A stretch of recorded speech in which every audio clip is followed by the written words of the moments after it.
लग्नानंतर होईलच प्रेम या मालिकेतील आजच्या जबरदस्त भागामध्ये इथे काव्य आणि पार्थ एकमेकांसोबत बोलत असतात. ते म्हणतात की आता मात्र घरात आपण हे कुणाला सांगितलेलं नाही आहे. तितक्यात मानिनी येते आणि म्हणते ह्या कोण आहे.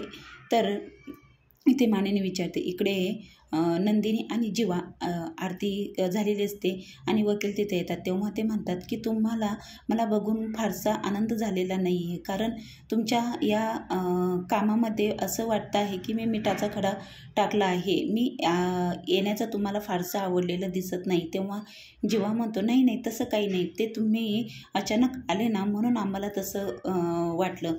तसं काही नाही, तुम्ही तसं नका विचार करू असं जीवा म्हणतात. तेव्हा ते म्हणतात की आता 1 महिना पूर्ण झालेला आहे आणि मला तुमच्याबरोबर बोलायचं आहे. जीवा म्हणतो काय बोलायचं आहे, कशाबद्दल.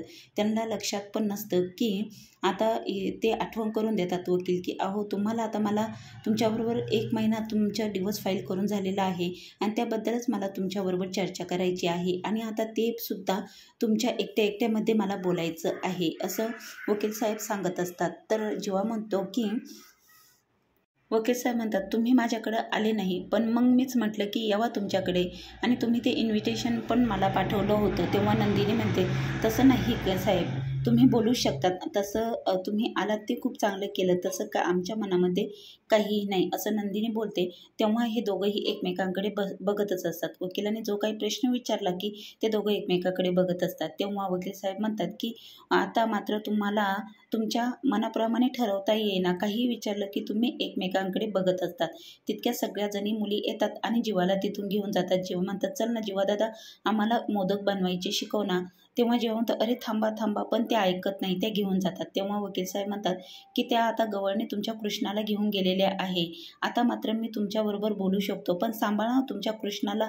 असं देखील वकील साहेब इथे नंदिनीला टोमणा मारतात. आणि मग इथे ते म्हणतात की आता मात्र आपल्याला बोलायला तुम्हाला डिस्कस करावं लागणार नाही की कोणाबरोबर बोलायचं. आता इथे मानिनी त्यांना विचारते की मी तुम्हाला ओळखलं नाही. इकडे जीवा इकडे काव्य आणि पार्थ दोघेही विचारात पडतात. आता काय सांगायचं. तेव्हा आता इथे जीवा पार्थ बोलतो की त्या काव्याच्या मॅथच्या टीचर आहे. तेव्हा आता इथे मानिनी म्हणते की अरे पार्थला तर सगळं माहिती आहे. तेव्हा इथे मॅडम म्हणतात की हो मी त्यांची मॅथची टीचर्स आहे आणि इथे त्याच्यासाठीच आलेले आहे मी.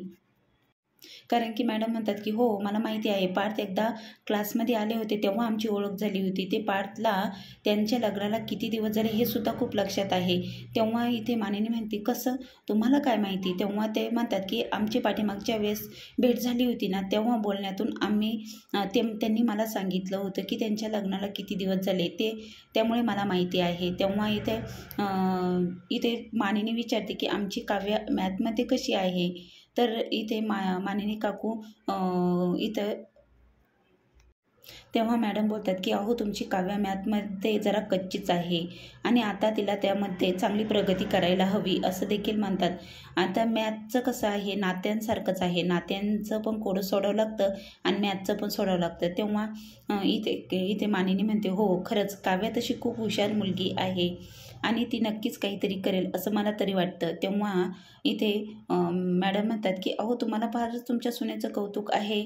आणि मग इथे मानिनी म्हणते हो का नसावं, कारण की काव्यासारखी हुशार मुलगी सून म्हणून ह्या घरात आलेली आहे आणि ती अशी इतर सुनांसारखी नाही आहे. समजदारपणा आणि सगळं IASची अभ्यास करून सगळी गणपतीची तयारी वगैरे सगळं तीच बघत आहे. आत्ता खूप हुशार आहे ती काव्या.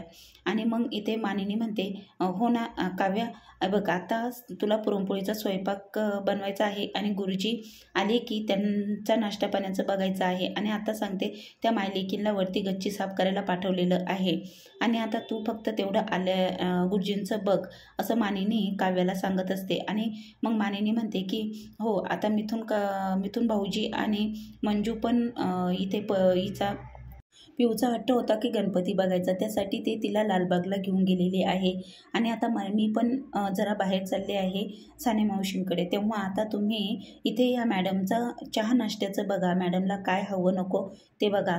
आणि मग काव्याचं कौतुक मानिनीने खूपच केलं असतं. तेव्हा इथे मानिनी म्हणते की तुम्ही मात्र काळजी करू नका, चहा नाश्ता करून जा. तेव्हा इथे मॅडम म्हणतात, अगं तुझ्या सासूला फारच तुझं कौतुक आहे. तेव्हा काव्या सहज बोलून जाते, माझ्या सासू आहेच तितक्या प्रेमळ, खूप चांगल्या आहेत त्या.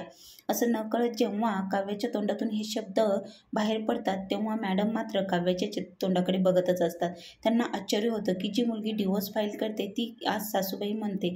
आणि मग काव्याला कळतं की ती काय बोलली आहे. पार्थ पण तिच्याकडे बघतच असतो. तेव्हा काव्या बोलते की मला थोडं काम आहे, पुरणपोळी करायची आहे, तर मी जरा किचनमध्ये बघते. काय पुरणपोळीचा देवाला नैवेद्य करायचा आहे ना, त्यासाठी मला खूप तयारी करायची आहे आणि गुरुजी पण येणार आहे ना, त्यासाठी मी जाते, असं काव्या तिथून मॅडमला सांगते आणि तिथून निघून जाते. तेव्हा आता मॅडम मात्र इथे पार्थबरोबर बोलत असतात. इकडे वकील साहेब नंदिनीबरोबर बोलत असतात. तेव्हा नंदिनीला विचारतात की 1 महिनाभरात हे काय घडलं. तेव्हा नंदिनी सांगते की माझ्या आयुष्यात खूप काही घडलं, खूप मोठे प्रॉब्लेम्स आले, पण त्या प्रॉब्लेम्समध्ये माझे घरचे सगळे जीवा, पार्थ, काव्या आणि माझ्या सासूबाई माझ्या पाठीमागे खंबीरपणे उभ्या होत्या. त्यामुळे मी हे सगळ्यातून सावरू शकले. आणि मग त्यांनी विचारलं की जीवा नव्हते का तुमच्याबरोबर उभे. तेव्हा नंदिनी म्हणते की जीवांनी माझ्यावर विश्वास दाखवला, कधीही पुरावे नसताना देखील त्यांनी माझ्यावर कधी अविश्वास दाखवला नाही. ते माझ्या बाजूने ठामपणे उभे राहिले आणि मला या सगळ्यातून बाहेर काढण्यासाठी त्यांनी जीवापाड प्रयत्न केलेला आहे. आणि मग इथे वकील साहेब म्हणतात की एवढा सगळा प्रयत्न करून तरीही तुम्हाला जीवाला डिवोर्स द्यायचा आहे का. तर वकील साहेब इथे नंदिनीला म्हणतात की ते जर तुमच्या पाठीमागे एवढे खंबीरपणे उभे राहिले तर तरी तुम्हाला त्यांना डिवोर्स द्यायचा आहे का. तर नंदिनीला काहीच कळत नाही की काय उत्तर द्यावं. तेव्हा नंदिनी बोलते की मी खूप काही प्रयत्न केले होते, खूप प्रयत्न करून झालेले आहे, पण आता मात्र मी काहीच करणार नाही आहे, असं नंदिनी वकील साहेबांना सांगत असते. तेव्हा नंदिनी बोलते की माझ्या घरातल्यांसमोर मी खोटी ठरले होते. कितीही पुरावे दिले तरी ते माझ्या बाजूने नव्हते, कारण की माझ्याकडे असा कोणताच पुरावा नव्हता की ज्याने मी सिद्ध करू शकेल. तेव्हा वकील साहेब म्हणतात की खूपच गोंधळ झाला होता तुमच्या याच्यामध्ये, मग काय केलं. मग इकडे जेव्हा त्यांना मोदक शिकवत असतो आणि खूप सगळेजण हसत असतात, जीवाबरोबर मोदक बनवण्याचा आनंद घेत असतात, ते पण नंदिनी पण बघते आणि वकील साहेब पण बघतात. तेव्हा ते म्हणतात की जो माणूस आजूबाजूच्यांना एवढं खुश ठेवू शकतो तो तुम्हाला का नाही खुश ठेवणार, तुम्हाला का नाही हसत खेळत ठेवणार, आनंदी ठेवणार, असं वकील साहेब इथे नंदिनीला विचारतात. आता इकडे मॅडम मात्र पार्थला विचारत असतात की काव्याबरोबर राहून तुम्हाला महिना झाला आणि आता तुम्हाला काय वाटतं आहे. तेव्हा पार्थ सांगतो की काव्याबरोबर राहायला मला खूप आवडतं आहे, असं पार्थ सांगतो. तेव्हा पार्थ म्हणत असतो की तेव्हा पार्थ म्हणतो की जेव्हा डिवोर्स फाईल केला त्यानंतरच मला लग्नाचा खरा अर्थ कळाला आणि म्हणूनच मी माझ्या लग्नाला दुसरा चान्स द्यायचा त्याच वेळेस ठरवलं होतं आणि म्हणूनच मी आता हे सगळे प्रयत्न करत आहे. तेव्हा मॅडम सगळं पार्थकडून ऐकून घेतात. तेव्हा पार्थ म्हणतो की खरंच जर आपण त्या रस्त्यावर चाललो डिवोर्सच्या तर तिकडे सगळे काटेच आहे. तेव्हा तो मॅडमला सांगत असतो. मॅडम म्हणतात की हे सगळं तुम्ही करत आहात, तुमच्या नात्याला चान्स देत आहात, हे खरंच ऐकून मला बरं वाटलं. 1 महिन्यामध्ये तुमची खूप छान प्रगती झाली आहे. तेव्हा पार्थ म्हणतो की त्यामुळेच मी प्रेमाचा रस्ता निवडला आहे, कारण की त्या प्रेमाच्या रस्त्यावर फुलंच बघायला मिळणार आहे, काटे नाही. आणि मला फुलंच बघायचे आहे, कारण की त्या रस्त्यावर आनंद, उत्साह आणि खरंच निस्वार्थ प्रेम असं आहे. त्यामुळे मी तोच मार्ग निवडला आहे आणि आता मात्र मी त्या मार्गावर मी या माणचं लग्न नक्कीच यशस्वी करेल असं मला तरी वाटतं. कारण की 1 महिन्यामध्ये आमची प्रगती, जर तुम्हालाही तेच वाटतं ना, म्हणजे इतकी प्रगती आमची झालेली आहे, आम्ही एकमेकांबरोबर खूप छान राहत आहे, असं पार्थ मॅडमला सांगत असतो. तितक्यात काव्याकडून तिकडे भांडं खाली पडतं. तेव्हा पार्थ म्हणतो काय झालं. तेव्हा काव्या बोलते की भांडं खाली पडलं आहे, झाली का पुरणपोळी. तेव्हा काव्या म्हणते हो माझी पुरणपोळी झाली आहे, बघा किती छान झाली आहे. तेव्हा इथे काव्या बोलते की काव्याला काही जमत नाही, काव्याला सगळं काही जमतं, पुरणपोळी केली आहे. तेव्हा इथे पार्थ म्हणतो तिकडे मात्र मांजर घरात असली तर भांडं पाडणारच ना. तेव्हा काव्याला राग येतो. मग इथे पार्थ कान धरून काव्याची माफी मागतो. आता काव्या इथे पुरणपोळी करत असते आणि आणि मग हे सगळं गोड नातं त्यांच्यातलं बघून मॅडम म्हणतात की अरे तुम्ही दोघे तर खरंच तुमचं गोड भांडण हे बघून मला खूप आनंद झाला. खरंच एका महिन्यामध्ये तुम्ही एकमेकांना इतकं समजून घेत आहात हे बघून मला खूप छान वाटलं आहे. कारण की तुम्ही मात्र या संसाररूपी गाडा ओढायला तयार आहात. आणि इकडं काव्य पुरणपोळी करत असते. आता मात्र मॅडम म्हणतात की पार्थ तुमचं हे बोलणं ऐकून मला आता अजून तुमच्याकडे 5 महिने बाकी आहे आणि मग इथे 5 महिन्यामध्ये एवढी तुमची एका महिन्यात इतकी ग्रोथ झालेली आहे तर 5 महिन्यात नक्कीच तुम्ही काव्याचं मन जिंकू शकाल. तुम्ही एकमेकांच्या प्रेमात नक्कीच पडाल. तेव्हा पार्थ म्हणतो खरंच ना तुम्हाला पण हेच वाटतं ना का 6 महिने त्यातला 1 महिना तर गेलाच आहे, 5 महिने आमच्याकडे आहे. तेव्हा आता इकडे नंदिनीला पण वकील साहेबांनी तेच सांगितलेलं असतं. नंदिनी म्हणते तुम्ही बोलताय आहे ते खरं आहे. तेव्हा इथे आता वकील साहेब इथे नंदिनीला म्हणतात की अशा माणसाला तुम्ही खरोखर सोडणार आहात का?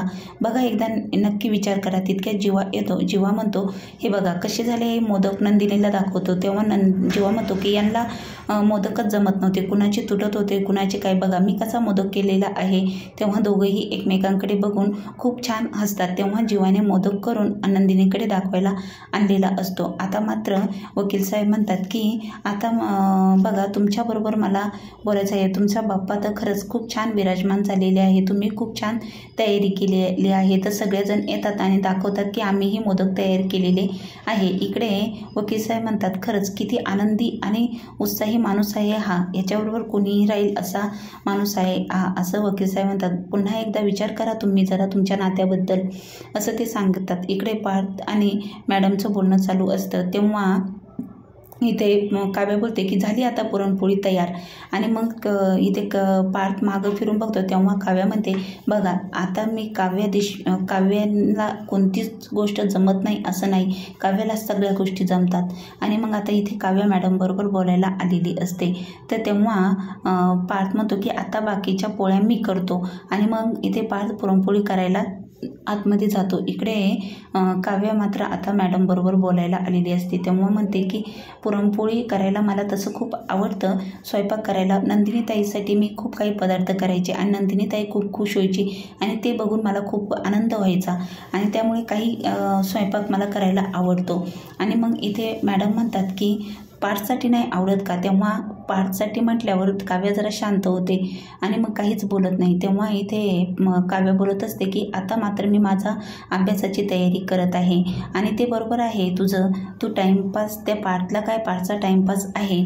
आता इकडे वकील साहेब इथे जीवाला विचारतात की नंदिनीबद्दल तुम्हाला काय वाटतं. तेव्हा जीवा म्हणतो की नंदिनी अशी एक मुलगी आहे की तिच्या सोबत राहून मी खूप समजदारपणा, खूप काही गोष्टी शिकलो आहे आणि मला फक्त आता देवाकडे एकच मागायचं आहे की नंदिनीला खुश ठेवायचं, नंदिनी आनंदी राहिली पाहिजे, एवढंच माझ्या डोक्यात आहे. तितक्यात नंदिनी हसत तिथून जाते. तेव्हा इथे वकील साहेब म्हणतात की नुसतं हसत ठेवण्यासाठी तुम्हाला तुमचं नातं टिकवावं लागेल. ह्या नात्याचं काय करायचं पुढच्या, कारण की आता डिवोर्स फाईल करून तुम्हाला 1 महिना पूर्ण झालेला आहे. आता इथे जीवा म्हणतो की माझ्या परीने मी सगळे प्रयत्न करणार आहे. आता इथे मॅडम म्हणतात की काव्या तू तुझ्या अभ्यासाकडे लक्ष दे, ते काय टाईमपास आहे पार्थ. तेव्हा काव्या बहुत चिडते. काव्यामध्ये तुम्हाला काय माहिती हो पार्थ देशमुखांबद्दल, टाईमपास म्हणतात ते म्हणजे खूप घरातले एकमेव असे आहे की सगळ्यांची काळजी करतात, माझी काळजी घेतात, कुणाला हवं नको ते बघतात, बाबांचा बिझनेस सांभाळतात, सगळी कामं करतात. ते भारतातले टॉप आर्किटेक्टपैकी एक आहेत आणि खूप हुशार इंटेलिजंट माणूस आहे आणि कुणीही त्यांच्याबरोबर लग्न करावं कोणतीही मुलगी. आणि इथे मॅडम मात्र चकित होऊन काव्याचं बोलणं ऐकत असतात. तेव्हा इथे काव्य बोलते की कुणालाही हवा असा, कोणत्याही मुलीला हवा असा वाटणारा असा हा नवरा मिळणं म्हणजे भाग्य लागतं, असं काव्या पार्थबद्दल इतकं काही बोलून जाते. आणि मॅडम मात्र काव्याकडे बघतच असतात. तेव्हा काव्यामध्ये तुम्हाला काहीच माहिती नाही हो त्यांच्याबद्दल, ते खूप समजदारपणा, समजूतदारपणा सगळं आहे त्यांच्याकडे, काय नाही आहे त्यांच्याकडे.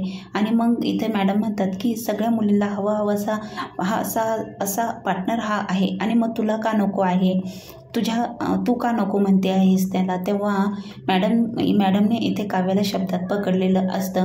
मग आता इथं काव्याला काय बोलावं काहीच कळत नाही. काव्या म्हणते थांबा, दिव्याची समयीची वाट ठीक करून येते. तेव्हा काव्या समयीची वाट ठीक करायला जाते. इथं काव्या मात्र मॅडमला पार्थबद्दल जे तिला वाटत असतं ते सगळं सांगितलेलं असतं आणि पार्थने पण काव्याचं बोलणं तिकडून ऐकलेलं असतं। तेव्हा काव्या मात्र म्हणत असते की मॅडम तुम्हाला पार्थबद्दल एकही गोष्ट माहिती नाही, कारण की मला माहिती आहे त्यांच्याबद्दल सगळं। ते खूप हुशार, खूप समजूतदारपणा आणि प्रत्येकाला घरातल्याला समजून घेणारे आहे आणि नात्यांबद्दल त्यांना खूप गोडी आणि समजदारपणा पण आहे असं काव्या बोलते। आणि म्हणूनच आणि देवाने असा लाईफ पार्टनर प्रत्येकाला द्यावा असं देखील काव्या बोलून जाते।